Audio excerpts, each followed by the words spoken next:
Welcome, welcome, welcome. My name is Jan Desper Peters, and I am the host of BTST Services Podcast. Meeting You Where You Are is a movement where we share factual and relevant information on real life issues that may affect your social, emotional, and physical wellness. Our guests are subject matter experts or persons with real life experience on the topic of the day.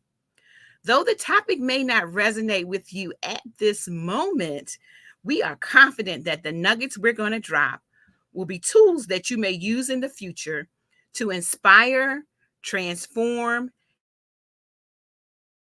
and empower. Excited today because we have had a brief hiatus from the podcast. And you may be wondering, Jan, after a brief hiatus from the podcast, what topic are you going to cover today?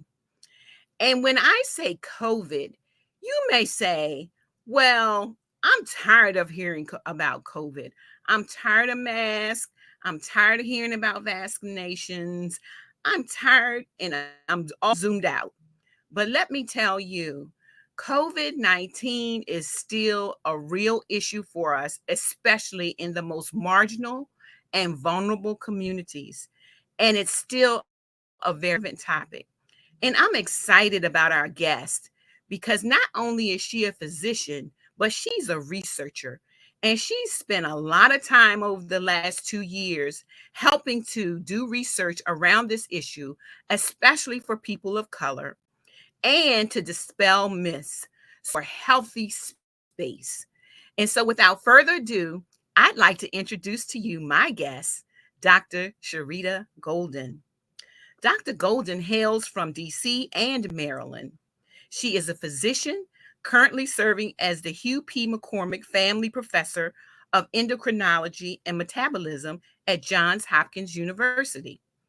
At Johns Hopkins, she also serves as the Vice President and Chief Diversity Officer for the School of Medicine.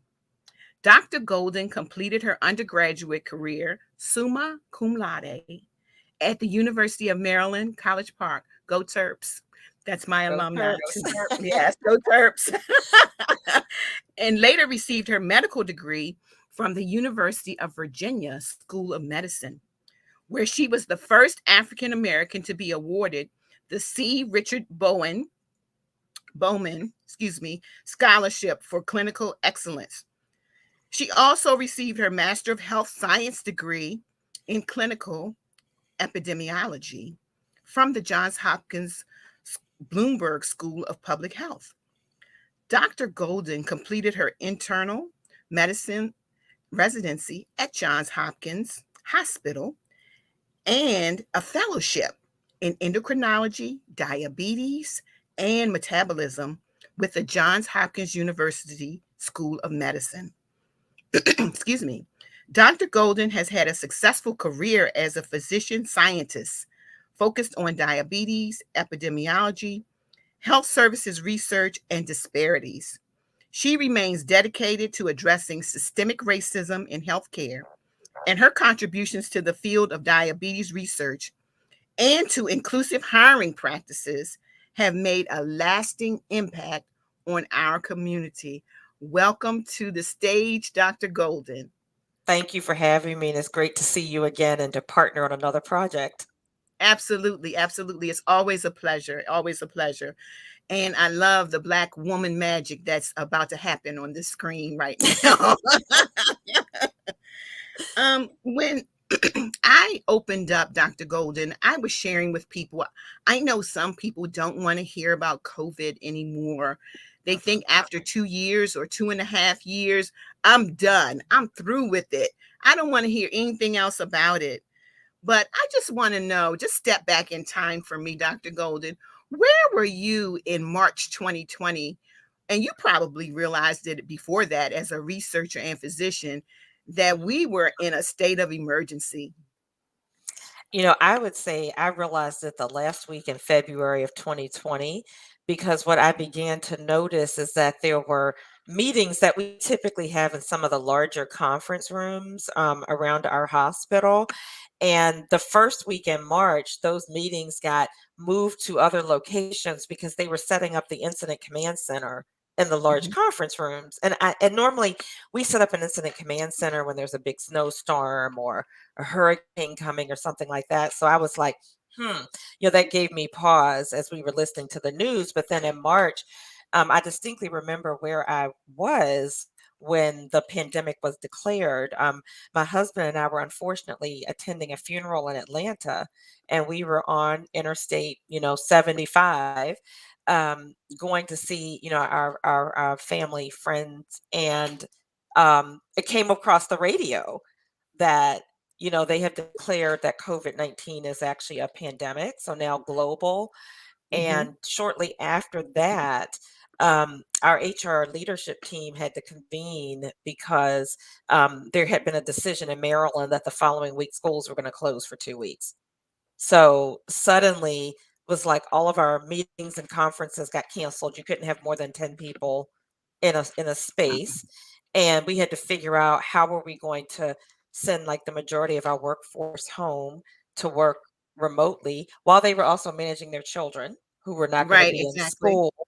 Um, and and then how are we going to also convert all those patient visits from in-person visits to To telehealth telehealth. visits? Yeah. And all of that had to happen in a week. And I will say that I was a part of the naive group that thought probably in about 2 to 3 weeks, we'll do this and then we'll be able to get back to normal. And here we are, basically 2 years and 2 months later. And Right. now COVID is a regular part of our lives. Thank God for vaccines that Right. we can function much differently than we were 2 years ago or even a year ago. But for the people that are tired of COVID, it's just a part of our vernacular now and our Mhm. vocabulary. And we do have to continue to think about it and take precautions in certain situations. But I very much remember how frightening it was because none of us knew anything about it. We Right. just knew what we were hearing. It was very frightening. I actually have a student that's in college out of state. Mhm, And one of the first things I did was call him to say, what are they saying about you all staying there? And mhm, he's, adamant that, we don't have to leave yet. And mhm, I'm thinking, well, let's just see how this plays out. And then mhm. maybe after another week, I was thinking, if they don't make you leave, I'm gonna make you leave because you need to come home. Right. No, well, so that's the other interesting thing. So I had my son was in college at the time too. He was a junior, at Northwestern, and their spring break is in the middle of March. So he was Right. slated to come home. Um, but they said, well, they're going to extend spring break by a week. So we thought, oh, great, he'll have some extra time at home, 2 more weeks. Suffice it to say, like he never went back for the rest of Never the went back. spring term. Right? He did not go back until the fall. So Hmm. just he ended up here with us for 5 months, with all of us sort of working remotely, studying remotely, um, and all of those things, but very, very disruptive. And I remember him calling me saying, I'm packing my clothes, and do you know they just stopped an NBA basketball game in the middle because several of the players have COVID? So Right. these were like the first inclinations or intuition that I had that this is really going to be incredibly disruptive to our life as we know it. And I think that saying it's been disruptive is almost an understatement at this point. Absolutely. I think that that's a major indicator when, the professional sports leagues decide that Yes. they're going to stop having in-person games, which Yes. definitely affects their cash flow Mhm. and that Mhm. they can realize how serious this issue is. Um, Right. I'm I'm just curious to know when we talk about equity as it Mhm. relates to healthcare and especially during this pandemic, and with you being the person that's responsible for diversity, equity, and inclusion in the School of Medicine, Mhm. if you could just share with us what your experience has been as it relates to just vaccine equity, the information sharing equity, and the myths that just keep swirling around us and how those things are impacting our community. Well, one of the things, so my role, in addition to overseeing the equity concerns in the School of Medicine, I also oversee them for our health system, which are, Okay. our 6 hospitals. We have a large ambulatory practice, all of our ambulatory surgery centers. So we had a large group of patients and employees, so where we had to really think about this. And I must admit, when the pandemic first hit, I'm an endocrinologist. I do diabetes. This is an infectious disease. So I thought, oh, I am so glad I am not an infectious disease doctor or pulmonary and critical care doctor in the ICU, because, this will likely not impact, my area as much. Well, within 2 weeks of the pandemic hitting the US, it was very clear that that African Americans, our Black community, were being disproportionately infected, hospitalized, and dying from COVID 19. And the disease I spent my whole career studying, diabetes, was a risk factor for having a poor outcome. And many Absolutely. people in our community also have diabetes. So suddenly, within 2 weeks of this pandemic, I was like, this is actually going to be clearly were linked into the work that our team is doing. So we had to really think about, first of all, how do we make sure that our own employees are getting the right information? We have a very diverse group of employees across Johns Hopkins Medicine, about 50,000 between the health system and the School of Medicine. And there was so much information coming out initially. And, we'd love to send these long, like, laborious emails with all of this Right. information. And really, people just needed like pictures, like an infographic. Um, this is how you wear your mask properly. This is not proper. What are the situations that you need the different kinds of PPE in to remain safe? So, Mm-hmm. like, we worked with our person who's in charge of patient education to develop not only like for our patients but also for our staff, so that um, we didn't have confusing messages. We worked with marketing and communication to do videos to get information out. So this was early on.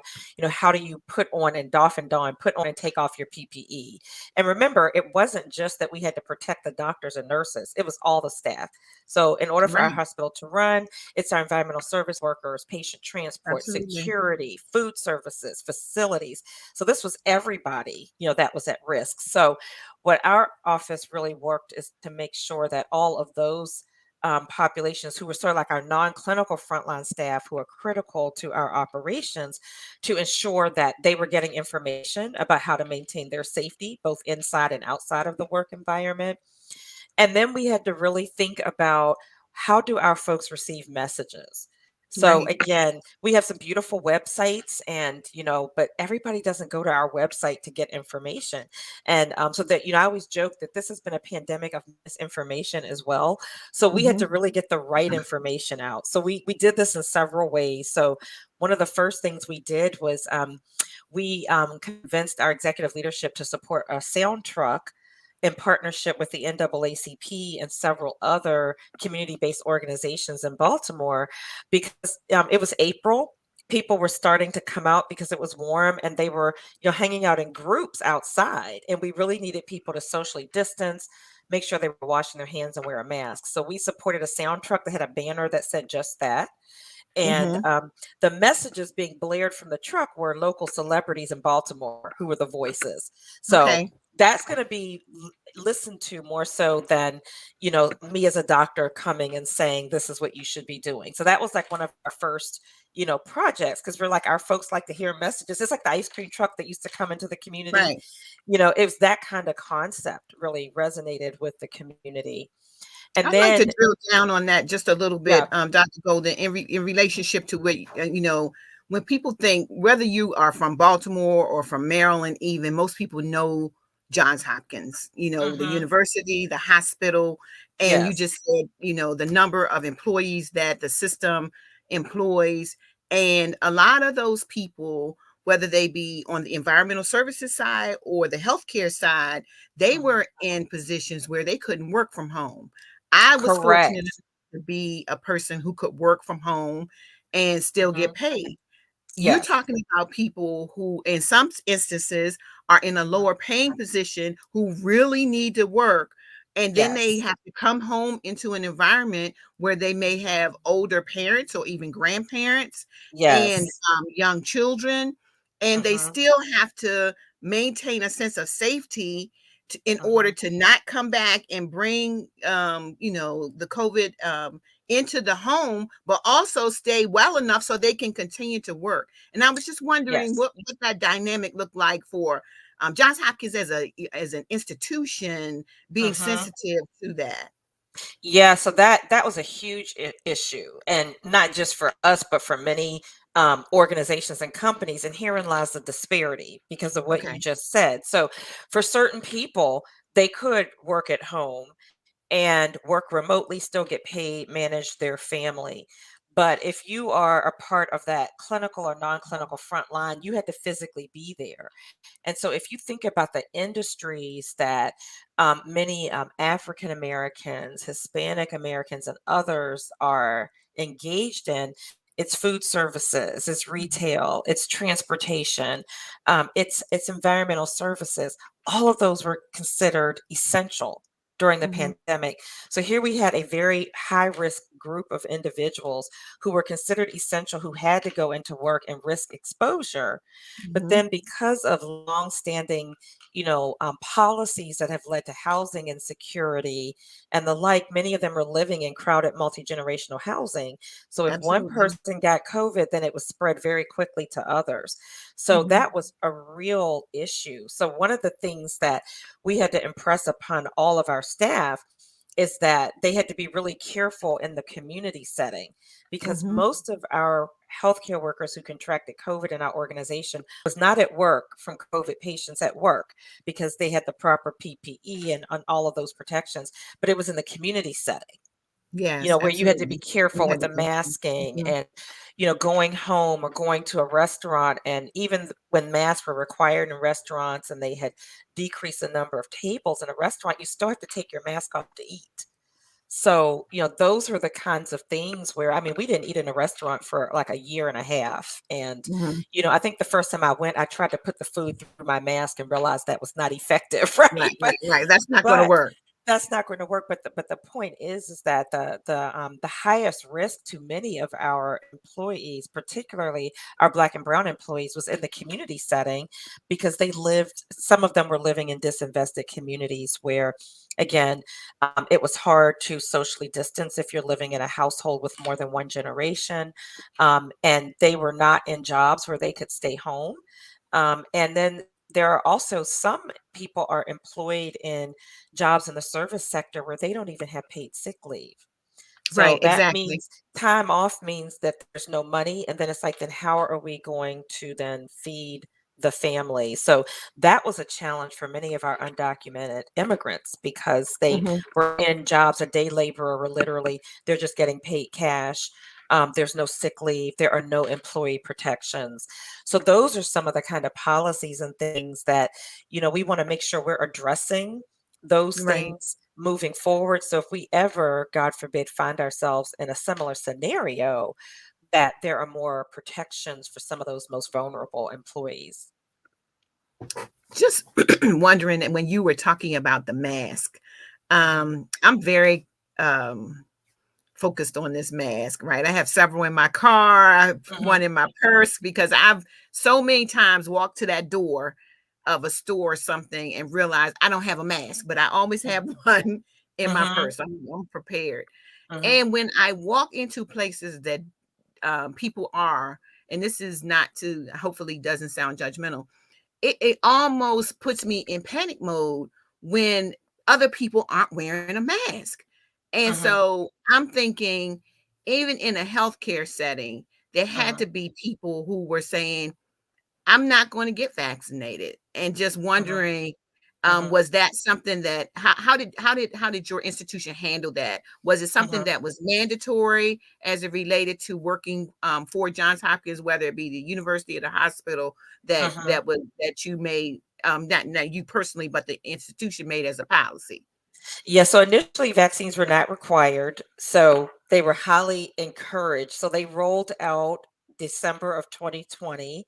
And again, and one of the things that we did to reach some of our non-clinical frontline staff who, had justifiable reasons to be concerned about anything that was new, Mhm. is that one of the things we heard from them is they wanted to hear from physicians who look like them. So a Mhm. group of us, Latina, African American, Middle Eastern, we basically made a video, basically answering questions about the vaccine, talking about the vaccine. How is it that it was able to be developed so quickly? It wasn't Mhm. that steps were skipped, but it's that sort of private and government sectors work together and committed the resources to accelerate development because so many people were dying so quickly. Right. To add to really clarify questions and concerns that they had, and even to share our own experiences getting the vaccine. So we did a lot of Zoom sessions with our own employees. We recorded a session that we put on YouTube. So it was accessible not only to our internal employees, but our external community too. And I think we've had about 3,000 views of that over the last 2 years. But just getting the right information out there because we wanted to encourage employees to do that on their own. And then Right. last summer, then healthcare organizations across the state of Maryland decided to make this a requirement. Mhm. And by October 1st of 2021, 99.5% of our employees have been vaccinated. Wow. There are a few, some religious and other exemptions, Right, right, right. but really, I would say that we lost under 100 individuals who refused to be vaccinated, which is remarkable when you think about You think about the the size. scope and size of our Mhm. Mhm. organization. And Yeah. and one of my colleagues that I work really closely with on the community education, who's one of my mentees, like, he says the hospital is the last line of defense, but the vaccine is your first line of defense. Mhm. And Right. so we really tried to help our community understand, why it was our first line of defense. And, one of the common things we heard is, oh, well, I'm nervous about getting the vaccine because of the Tuskegee syphilis experiment.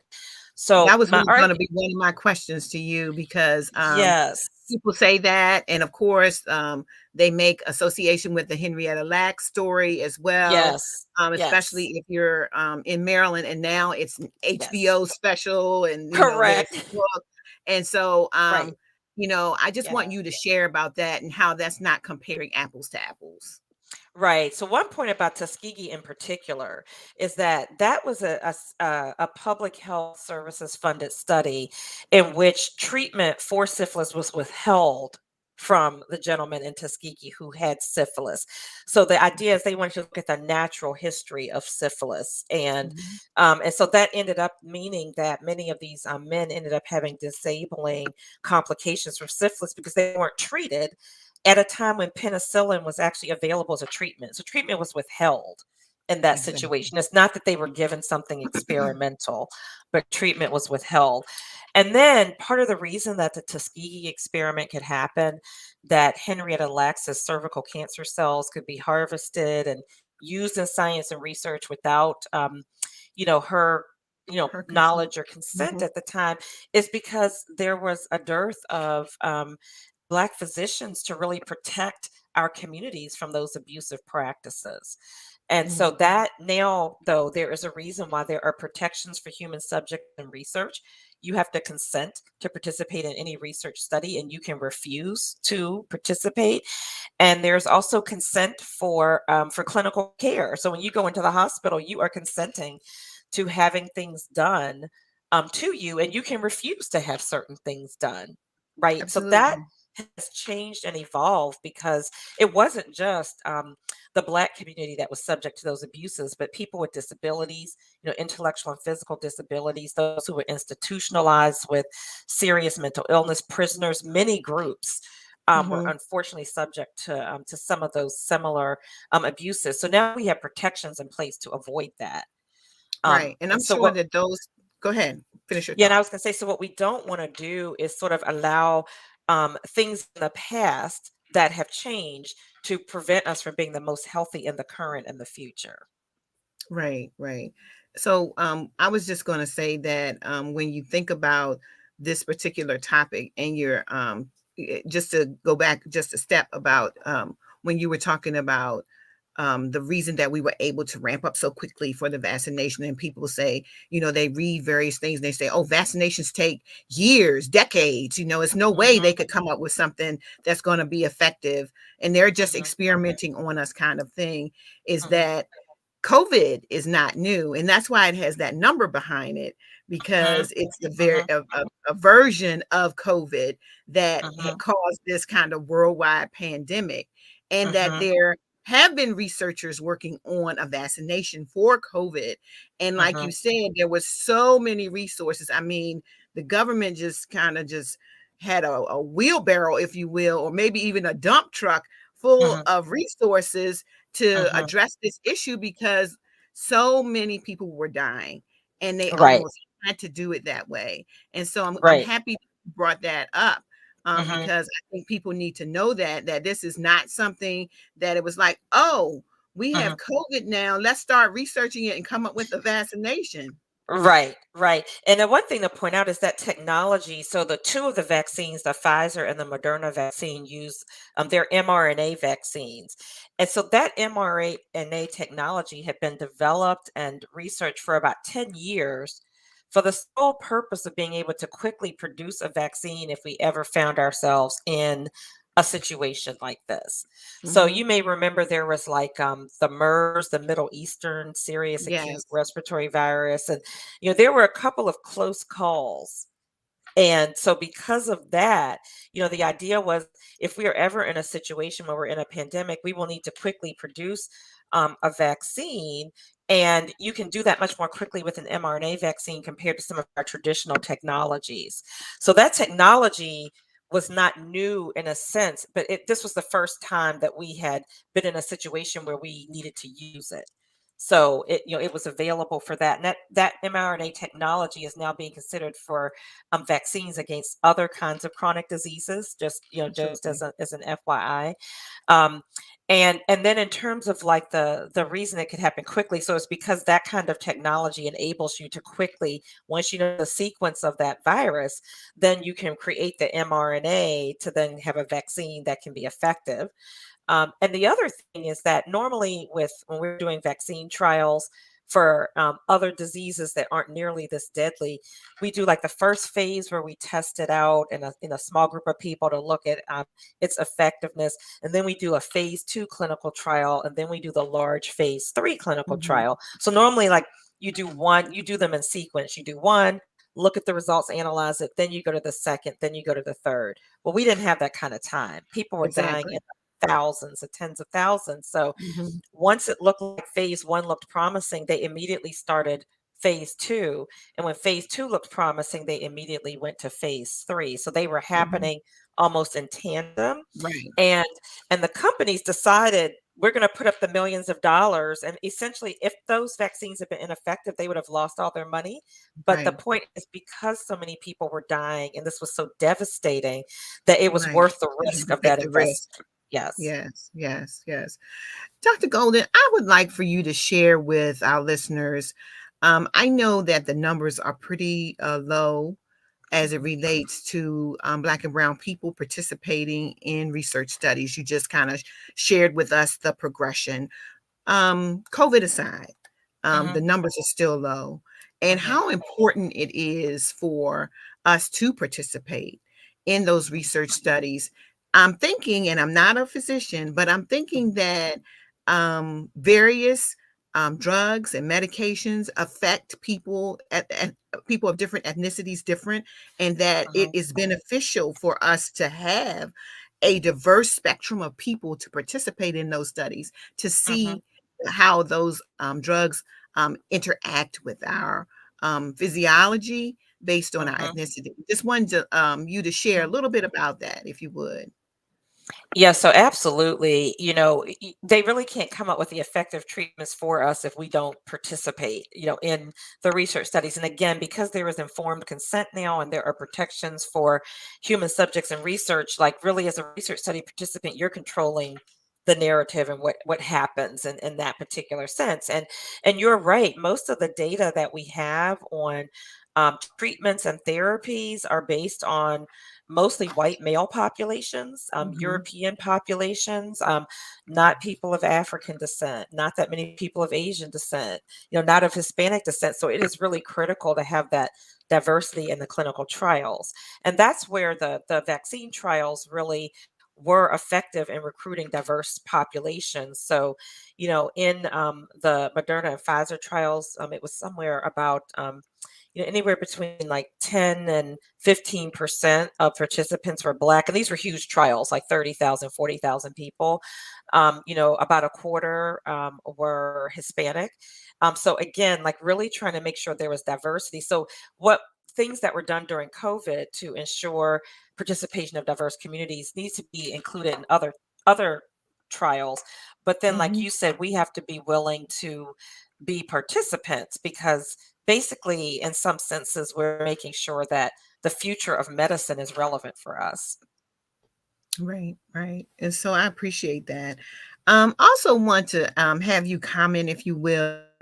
People say, well, I know people who got both vaccinations and booster and they still got COVID, right? Hmm. And Hmm. I think that people maybe have been misinformed, because most of what I've heard is that it doesn't mean that you won't ever test positive for COVID. I'm one of those people who also get the flu shot every year, Hmm. not thinking that because I got it last year, I'm good. I know Right. there are various strains of flu, and they change probably every year, and that's why I need to go back in and get my flu shot every year. And I'm Hmm. thinking that COVID might be the same way for us in Hmm. the future. And Hmm. just wanted to hear your perspective and your insight on that. Yeah, so I want to address the first question with what the vaccine. You are absolutely right in what you said. The vaccines are effective in preventing serious illness, hospitalization, and death. So all Mhm. those things that we were seeing in 2020, where even some people that were otherwise healthy ended up passing away from severe COVID-19 illness. So the reason that particularly when community spread is high, so if we go back to the recent surge with the Omicron variant, it was like a combination of things coming together. Thanksgiving and Christmas, where everybody was gathering. They were so happy to have seen people they hadn't seen in 2 years. People weren't masking as much; they were traveling more. When we had a variant circulating, that the vaccine is still effective, but because this variant looks a little different on the outside, it can escape the vaccine and the antibody response a little more easily. But Mhm. because we had vaccines and many people had been boosted, we would have seen so many more deaths if we had not had that protection in place. If you think about what was happening in 2020 before there were vaccines, so many people got severely ill and died. Absolutely. And even now, like for example, in Maryland, where we are, there is the infection rate has gone up now to about 4% in the state, but hospitalization rates are going have not increased. So what that Mhm. tells us is that people are getting mild illnesses. They're not getting illness that requires hospitalization, the intensive care unit. That's the value of the vaccines. Um, so it's not going to prevent you from ever getting COVID. That's why even with the vaccine and the booster, we still say you got to use like common sense practices. Absolutely. I don't mean to pick on the airline industry here, but I will say, I understand they've lifted the mask mandate. I have to fly to Dallas next week. I will have on an N95 smashing my Yes. face and probably a cloth mask over that, Right. right? Because you Right. have to Right. use your own common sense in certain Mhm. environments. And Going in the into airplane, it's just recirculated air. recirculating air, going into a grocery store, any environment you're not familiar Mhm. with. My family teases me because I bought these chains, these beaded chains with different colors, and I basically keep it around my neck with a mask on. So if I With a feel mask. unsafe, all of a sudden I'm like, okay, it's time to bring that back up. So, there are ways so I think that we still have to, use our public health practices in addition to the vaccines. Like it's a yes and like you, I have masks everywhere. I even have them in different colors. I've been Yes, teased. I now absolutely. coordinate them. I'm like, it's just a part of my outfit. And Mhm. this is this is just the way that it is. And so again, because it's like protecting, your community and thinking about, I am my brother's keeper. You're not just doing those things for yourself, but for those around you. Absolutely, absolutely. So I mean, I'm thinking about people who again are um thinking that they may have some of the symptoms. And Hmm. I know have we have a good family member who has done job where she has done follow up with people who are tested positive, Hmm. and contact tracing is the word I'm Hmm. looking for. Okay. And Uh-huh. um, so some of the symptoms may be a little different, may present differently in different people, and so Hmm. just wondering if you would just share with us. I know people think they know, but I still would Hmm. want to know some of the things that maybe not as obvious. Maybe I'm not coughing. Maybe I Hmm. don't have shortness of breath. Maybe I still have Hmm. taste. Maybe I'm Hmm. able to smell. But Hmm. maybe there are some other things that I'm just not feeling well, that maybe I should take one of those home tests. And Hmm. part A to that is, how effective are those home tests Yeah. So the that home they tests are getting. give away?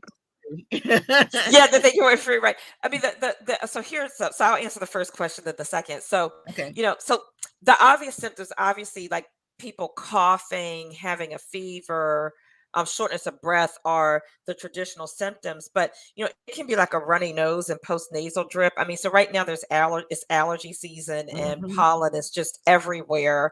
But if you're having like a runny nose and like a headache and you're aching all over, like that's probably a time to get tested to make sure, because like the body aches, like fatigue that is just beyond like your normal I'm tired, mhm, can also be symptoms. And occasionally there can be GI symptoms too, like some diarrhea and nausea and vomiting. But that's not as common as the respiratory and sort of the body aches and all of those things. But those are things that when in doubt, just get a test. So here's the thing with the home test: if you are having symptoms, if you're symptomatic, the home tests tend to be more accurate in picking up, a positivity. But if you're not having symptoms and you have a negative test, chances are you don't have COVID, but you still could. So, in other words, the home tests are better for people who have symptoms at picking up a positive test, than they are if you have symptoms and you get a negative test at home. You might still want to go and get a more formal, like PCR test, which now is mhm. easier to get in, at pharmacies and other places. Like your pharmacy patient first. So, if you're still not feeling well and that home test is negative, then I would go and get a more definitive test. Okay. All right. And just wondering, is that something that is pretty plentiful? I know that we have a project with the Baltimore City Health Department campaign Mhm. that they have been doing over the last year or so, Baltimore versus COVID-19. And so Mhm. we along with other partners and grantees have been flooding social media about where you can go get the vaccination for free, where you can go Mhm. get testing for free. And so if Mhm. you have any information about that, maybe that Johns Hopkins offers, that would be helpful to our listeners as well. Yeah, I think that some of our information might be running in the footer as a part of Right. the StreamYard. But if you go on our coronavirus website, it actually has information about where to get COVID tests. They are so when we were in the middle of the Omicron surge, it was hard to find a test. Like people were standing in very, Right. very long lines. Now that we are out of the surge, it's a bit easier, but I still hope that we reach the day where, the at-home tests are even more plentiful. Like we have four, like we've been rationing, like we had to use two for a couple of purposes. Like there's two left. Like, how bad does it have to be, right? Before I Before, use those 2, right? right. Although, being in a healthcare environment, I can go to work and get, like, we have a saliva PCR test. We have a couple of ways we can test employees because, obviously we have had to have robust testing because we needed to know if people could return to work, if they'd had symptoms, or is it really just a cold, or is it COVID, that kind of thing. Um, but there are testing sites now, like you can go online and put in your zip code and it will tell you where the nearest COVID testing sites are to you. So, for example, I know that there's a CVS pharmacy near me that offers that. So like you can go on like the Maryland Department of Health website, and probably I know there's probably people listening from other places, wherever your whatever your local like health department is, and sort of type in where do I get a COVID test, and they can give you sort of what are the, based on your zip code, the places closest by to get a test, similar to the vaccines. Like now the vaccine access is plentiful, because you can get it, in your neighborhood pharmacy, wherein before Right. we were going to mass vaccination sites and things like that. Absolutely, absolutely. I know when it was the vaccination first came out, I was like, where can I get this? And then finally by the time I got the second shot, you could just go to CVS and get it. Right. Well, because they rolled it out in age groups. So, so for healthcare workers, we were a part of that first group. So we were able to get Right, it through work. But then the next group were older individuals. So I remember trying to help my parents get their COVID test because they were both 85, get their shot. right, And it was really very difficult. I kept feeling like all the sign up systems were not friendly to people, who were older or people right, who had visual or other disabilities, because it's like you would sign up on the website and then all the appointments would be gone. right, And right. they were very blessed that a neighbor, was like, oh, they're doing the vaccines at the senior center right up the street. And so they were able to go and get it. But it was really difficult even for the recommended groups to get the vaccines when they first, became available. So I'm at least grateful now that that is no longer a barrier.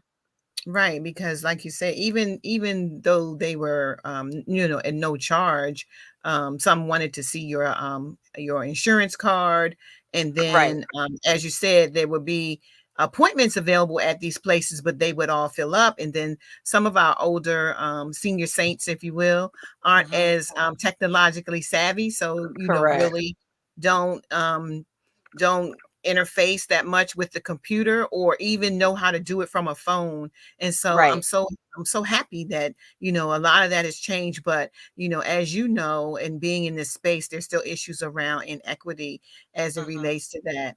The Hmm. one of the other things I like, because we are BTSD cares and we talk about emotional and mental wellness as well, just Hmm. wanted to know what your experience was, or whether it be your personal experience or Hmm. experience in your professional space as it relates to isolation. We touched on it a little bit, and Hmm. we were talking about people being at home Hmm. and having their children there. Or maybe Hmm. you were someone who didn't necessarily have anyone that was at home with you, but you were Right. still on lockdown and Hmm. stay at home order, and Hmm. how you have seen that manifest in people's emotional well-being.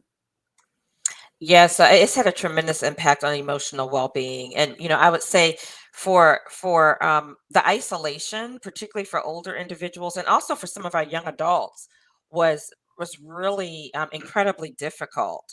And even for those of us who were, you know, thought we were okay with it.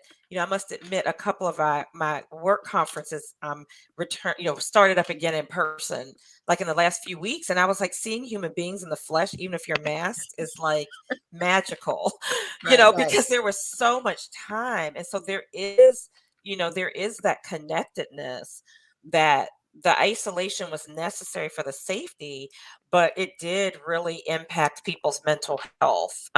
There's been a lot more depression, and anxiety, among the population in general, and also even among the healthcare workforce. A lot of burnout, because initially it was like, you're on that high of, oh, like all the healthcare workers, anybody in healthcare is a hero, and they're saving our lives, putting themselves at risk, and then that sort of dies down, and then it's Hmm. like, week after week after week of watching people die, young people, old people, not being able, before the vaccines, to do anything about it, was just very demoralizing. Hmm. So here we are 2 years later, and it's just everyone is drained. And Right. in addition to that, um, we went through like a second civil rights movement at the same Mhm. time that we were in the midst of the pandemic. Absolutely. So there's been this pandemic experience where it's not just been about COVID-19 and that isolation, but then there's also been like the racial and other trauma that many people have been facing and coming to terms with. And so just because there's been this whole pandemic experience, we have something that our Office of Wellbeing at Hopkins launched called HOPE. It's the HOPE Initiative, and HOPE stands for Honoring Our Pandemic Experiences. And Mhm. it's a year-long initiative that's really using art to bring about healing. So poetry, Mm. photography, music. And our Office of Diversity, Inclusion, and Health Equity co-hosted two programs with them where we had Marita Golden, who's the author of the book The Yeah. Strong Black Woman. Mhm. She did a mental health workshop. We did it during Women's History Month with many of our healthcare workers. And then last month, we did a creative writing workshop where it's like giving people the opportunity to begin to write and journal about some of the things they've experienced in the last 2 years, to look at that as a way of healing, Mhm. because that's going to be necessary. And I think that none of us should feel um, the need for mental health services is very high right now. And none of us should Yes. feel ashamed in seeking mental health services, because what we have lived through is traumatic. It's very And traumatic. yeah, and I don't know anyone, especially among my Black community, who does not know someone personally close to them that died from COVID. Almost everyone I know, including myself, knows someone close to them who died from COVID-19. Mhm.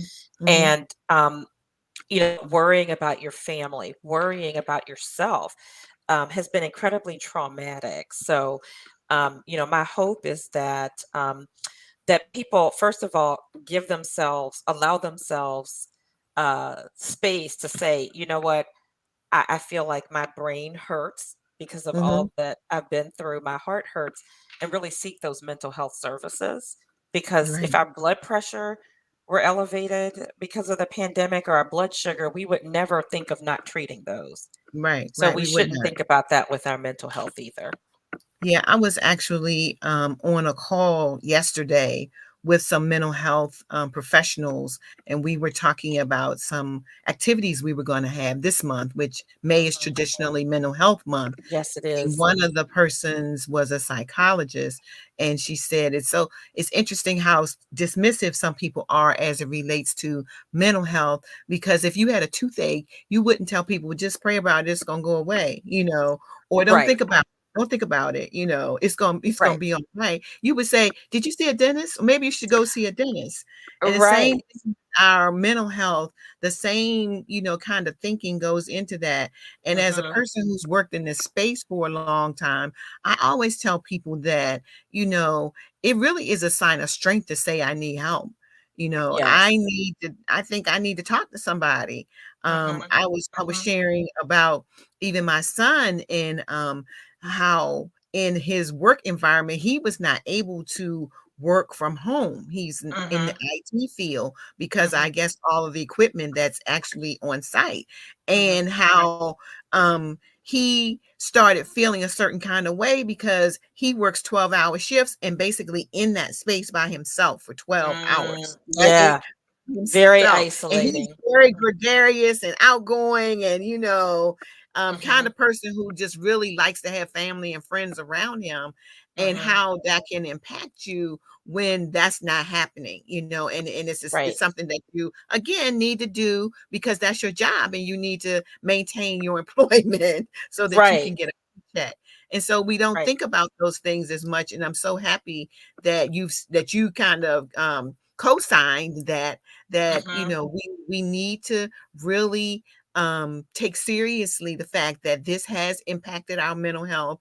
mhm. We're and some of us are sort of in a mode of post-traumatic stress disorder, and Yes. really need to think about it that way and be okay with saying I need to speak to someone about this, or I Mhm. need to figure out how to is not downplay it is where I'm going with it. And I'm not Right, just in a funk. I really do need to speak to somebody about this.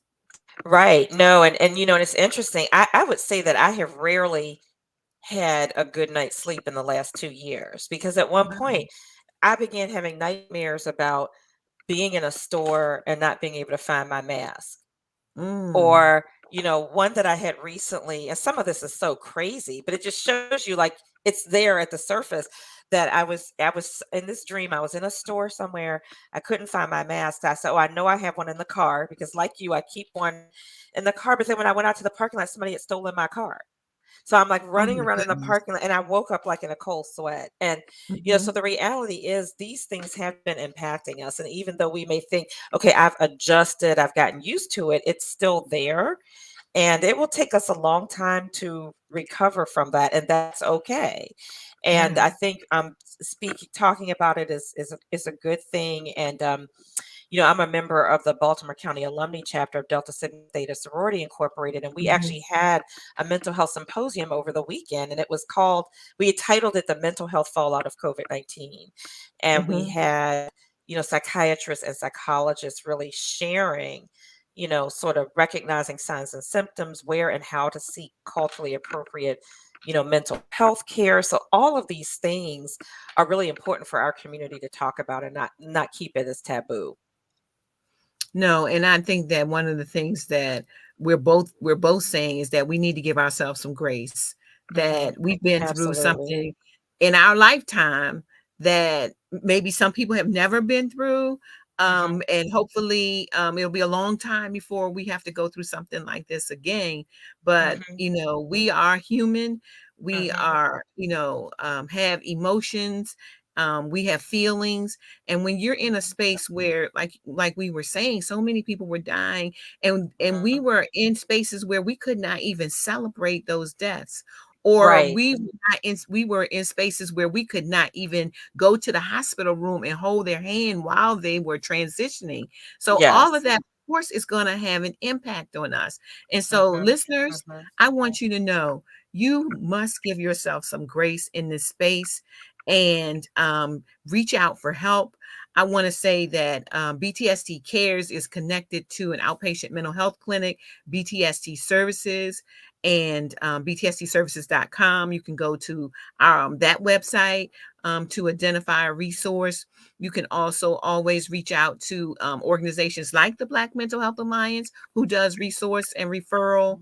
And if you find yourself in an emergency situation where you think you may have be going to have harm to yourself or someone else, then whether it's you or someone then you should call 911. But during this time of COVID, so many um, lines have popped up. So many, like, suicide prevention lines, Mhm. um, um, spaces where people can call and have, therapy even on the phone. They have Mhm. text therapy. They have telehealth. Yes, they do. Really, whatever modality works best for you, there's something out there. And I know people are saying, yeah, but Jan, that costs money. Some of it's not. Some of it's a sliding fee scale. Some, like Mhm. Taraji P. Henson, the Barcel Henson Foundation, they have therapists that they have on their roster that will provide